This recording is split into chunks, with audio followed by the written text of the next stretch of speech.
올해 초겨울 추위가 예년보다 일찍 찾아왔습니다. 벌써부터 손끝이 시리고 집안 공기가 차갑게 느껴지시죠? 아침에 일어나면 이불 밖으로 나가기가 무섭고 저녁만 되면 보일러를 틀까 말까 고민하게 됩니다.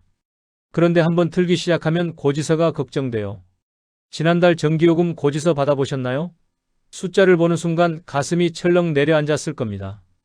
아직 본격적인 겨울도 아닌데 벌써 이 정도라니 1월, 2월은 어떻게 버틸까 막막해지죠. 이불을 2겹, 3겹 덮어도 새벽 추위는 뼈속까지 파고듭니다. 화장실 가려고 이불 밖으로 나오면 온몸이 움츠러들고 따뜻한 물로 세수하고 싶어도 보일러가 꺼져 있으면 찬물로 씻어야 하죠. 자식들한테 손 벌리기는 싫고 그렇다고 혼자 다 감당하기엔 부담이 너무 큽니다. 마트에서 장 볼 때도 이거 사면 난방비가 모자랄까? 저거 사면 괜찮을까 계산기를 두드리게 돼요. 겨울이 오는 게 반갑지 않습니다. 오히려 두렵죠. 작년 겨울에도 그랬고 재작년에도 그랬습니다. 매년 똑같은 걱정이 반복됩니다. 그런데 지금 제가 여러분께 꼭 알려드려야 할 소식이 있습니다. 이번 겨울 난방비 50만 원을 지원받을 수 있는 기회가 열렸어요. 50만 원이면 한 달에 15만 원씩 석 달을 쓸 수 있는 금액입니다. 가스비와 전기요금을 합치면 한 달 난방비가 거의 해결되는 거예요. 이게 얼마나 큰 숨통인지 아시죠? 하지만 마감이 있습니다. 11월 23일까지입니다. 이 날짜를 놓치면 올겨울을 그냥 추위와 고지서 걱정 속에서 보내셔야 해요. 50만 원을 고스란히 스스로 부담하셔야 한다는 뜻입니다. 지금 이 순간 준비하지 않으면 기회는 사라집니다.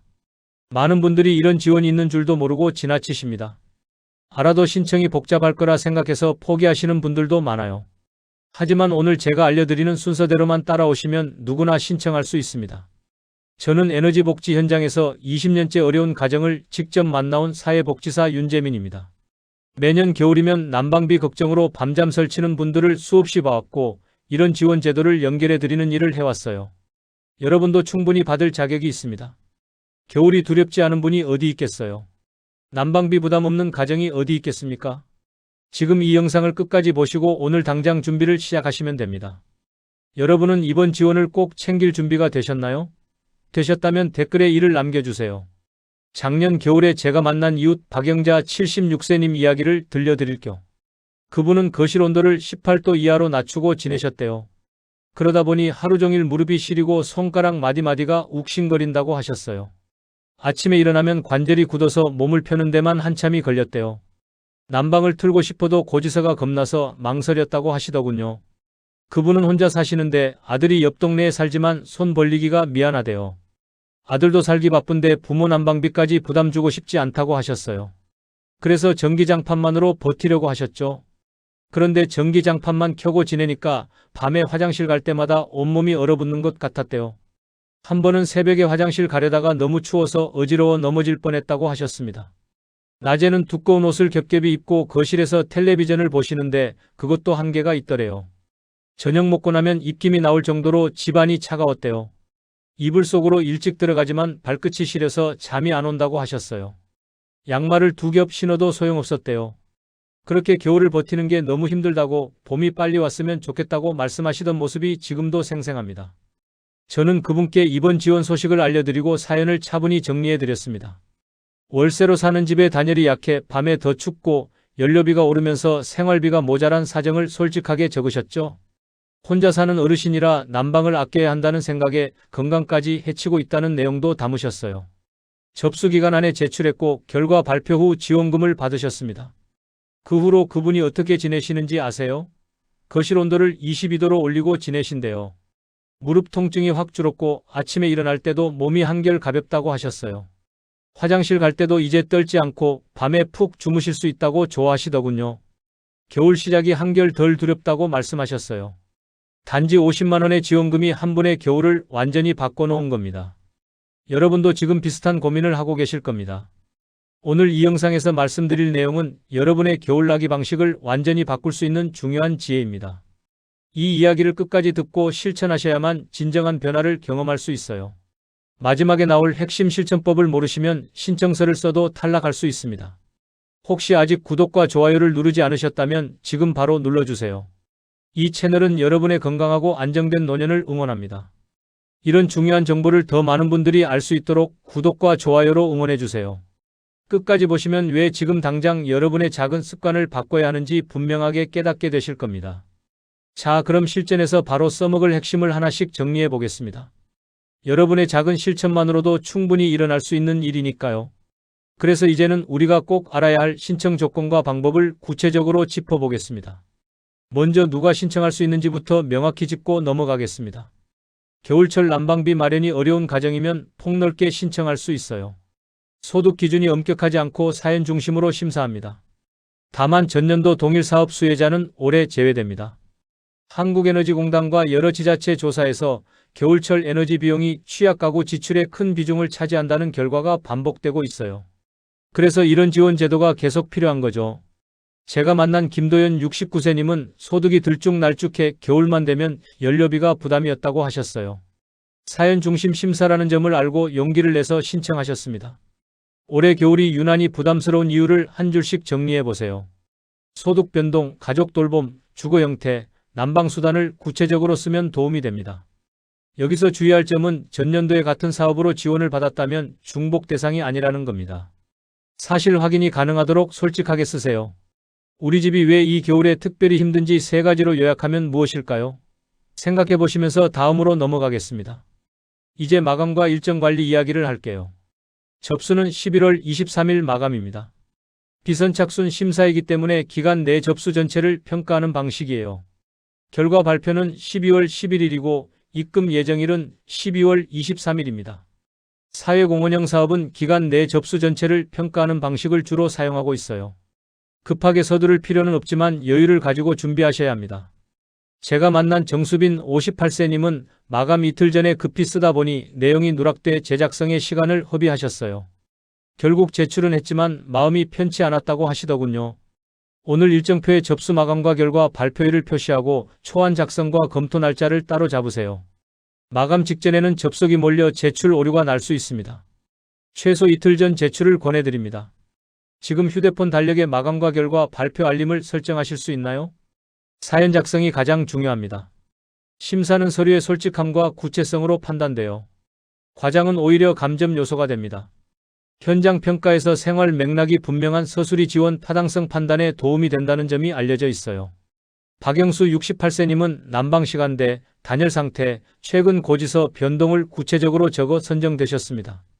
왜 필요한지 한 줄, 지금 상황 두 줄, 최근 변동 한 줄, 앞으로의 계획 한 줄로 압축해 보세요. 영수증 제출 의무는 없지만 허위 기재가 확인되면 지원이 취소되고 환수될 수 있어요. 내 생활의 어떤 장면이 난방비 부담을 가장 명확히 보여줄까요? 그 장면을 떠올리면서 사연을 쓰시면 됩니다. 신청 경로도 중요합니다. 공식 홈페이지에서만 접수해요. 주민센터와 복지관에서는 받지 않습니다. 유사문구의 4층 사이트 피해가 겨울철에 늘어나고 있어요. 한서윤 73세님은 문자 링크로 접속했다가 비공식 페이지였다는 걸 뒤늦게 알았습니다. 검색창에서 공식 명칭으로 찾고 주소를 다시 확인하세요. 가족이나 지인에게 함께 확인을 부탁해도 좋습니다. 링크를 통해 개인정보와 계좌를 먼저 요구하는 곳은 의심해야 해요. 내가 확인한 페이지가 공식인지 두 가지 근거로 증명할 수 있나요? 지원금 사용과 계획도 미리 세워두시면 좋습니다. 지원금은 현금으로 지급되며 도시가스, 전기, 등유 등 겨울 에너지 비용 전반에 활용할 수 있어요. 겨울철 에너지 지출 계획을 미리 세운 가구가 체감 부담을 낮춘다는 조사들이 있습니다. 윤지호 61세님은 전기와 가스 중 어디가 더 지출이 큰지 표로 정리해 한 달 계획을 세우셨어요. 지난달 고지서를 기준으로 세 가지 항목을 고정 지출처럼 배분해 보세요. 일시금이라고 한 번에 쓰면 체감 효과가 줄어듭니다. 월별로 나누세요. 우리 집에서 가장 큰 겨울 에너지 지출은 무엇인가요? 그걸 기준으로 배분 계획을 세우시면 됩니다. 마지막으로 서류 준비도 간단히 점검할게요. 기본 인적정보, 연락처, 주소, 계좌 정보 정도로 간단합니다. 간편 제출 방식을 채택한 사회공헌형 사업이 늘고 있어요. 이가람 55세님은 계좌 정보를 미리 확인해 접수 시간을 절반으로 줄였습니다. 주민등록지 주소와 계좌 예금주 일치를 미리 확인하고 휴대폰 인증 가능 여부를 점검하세요. 타인의 계좌를 기재하면 입금 지연이나 반려가 발생할 수 있어요. 지금 바로 준비물이 무엇인지 메모로 정리해 보시겠어요? 이제 실제 작성 팁과 생활 적용 팁을 더 촘촘하게 들려드리겠습니다. 먼저 하루 만에 끝내는 사연 초안 작성법을 알려드릴게요. 첫날은 거칠게 쓰고 다음날 감정 표현을 덜고 사실을 남기는 방식이 실수를 줄입니다. 한 번에 완벽하게 쓰려고 하면 오히려 부담스러워서 손이 안 가요. 제가 만난 한 어르신은 사연을 쓰다가 감정이 북받쳐서 눈물이 났다고 하셨어요. 그런데 그 감정적인 표현 그대로 제출했다가 오히려 과장된 느낌을 준다는 피드백을 받으셨죠? 그래서 이렇게 해보세요. 첫날은 하고 싶은 말을 다 쏟아내세요. 우리 집이 왜 힘든지, 난방비가 얼마나 부담인지, 어떤 어려움이 있는지 생각나는 대로 다 적는 겁니다. 그리고 하루를 보내세요. 다음날 다시 읽어보면 불필요한 감정 표현이 눈에 들어옵니다. 그걸 빼고 사실 중심으로 다듬으면 됩니다. 길게 쓰기보다 핵심 단어를 반복하지 않도록 하는 게 중요해요. 왜 필요한지, 현재 상황, 최근 변화, 앞으로 계획의 네 문단으로 정리하세요. 지금 초안을 오늘 쓰고 내일 줄이는 일정이 가능할까요? 하루 정도 시간을 두고 다시 보면 불필요한 부분이 눈에 들어옵니다. 급하게 마감 전날 쓰는 것보다 이틀 정도 여유를 두고 수정하는 게 훨씬 좋은 결과를 만들어요. 사진과 수치의 도움도 받을 수 있어요. 최근 고지서의 금액 변동 같은 수치가 설득력을 높입니다. 숫자로 증명되는 변화는 심사자에게 더 명확하게 전달돼요. 예를 들어 작년 12월 가스비가 8만 원이었는데 올해 11월에 벌써 12만 원이 나왔다. 이렇게 구체적인 숫자를 적으면 상황이 명확히 전달됩니다. 개인정보가 노출되지 않도록 계좌번호 등은 가린 후 업로드하세요. 요즘은 스마트폰으로 사진 찍어서 모자이크 처리하는 앱도 많으니까 활용하시면 됩니다. 지난달과 이번 달 금액 차이를 메모로 남기고 수치만 사연에 반영하면 돼요.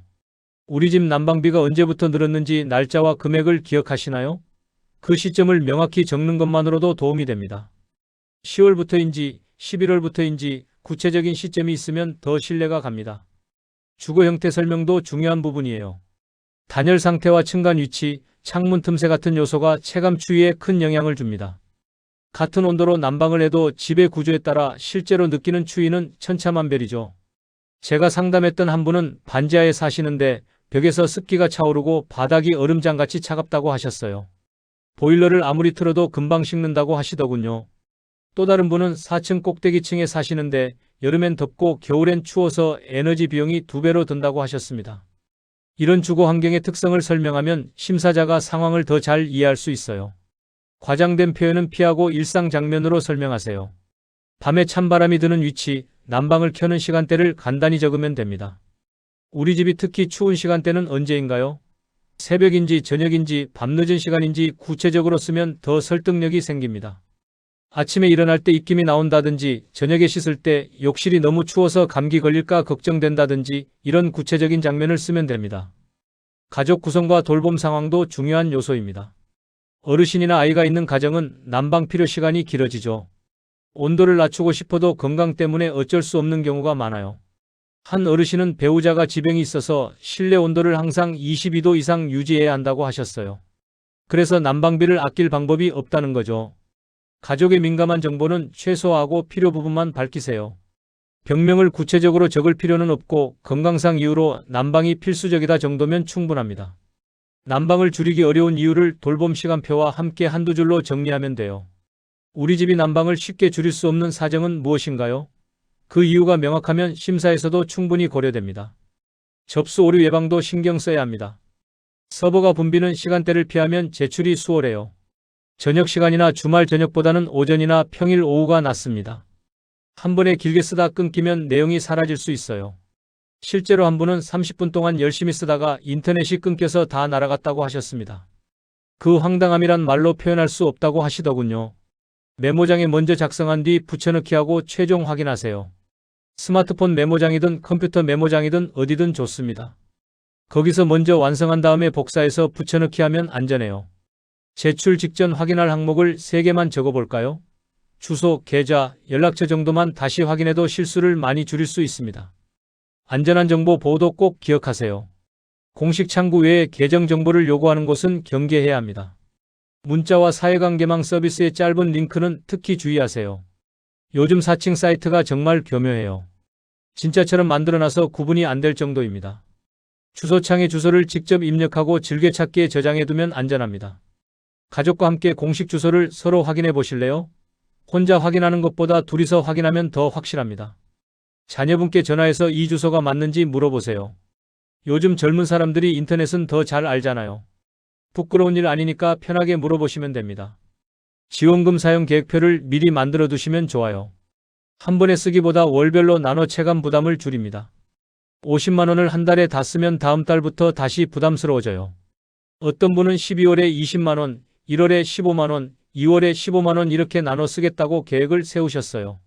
그랬더니 겨울 내내 마음이 편했다고 하시더군요. 냉난방기와 보조난방기 동시 사용은 전력 피크를 높일 수 있으니 주의하세요. 전기세가 누진되면 오히려 더 부담이 커질 수 있어요. 전기와 가스 지출을 월 단위 비율로 나누고 목표 금액을 적어보세요. 이번 겨울 한 달 에너지 예산을 얼마로 잡을까요? 구체적인 숫자가 있으면 지출 관리가 훨씬 쉬워집니다. 이제 마무리로 오늘 꼭 실행해야 할 한 가지를 짚어드리겠습니다. 오늘 내용의 요지는 단순 전략이 아니라 제도의 문을 먼저 여는 것입니다. 많은 분들이 가지고 있는 잘못된 상식이 있어요. 지원은 복잡하고 자격이 까다롭다는 생각이었습니다. 신청해봤자 될 리 없다. 나보다 더 어려운 사람이 많을 거다. 이런 생각으로 아예 시도조차 하지 않으시는 분들이 정말 많습니다.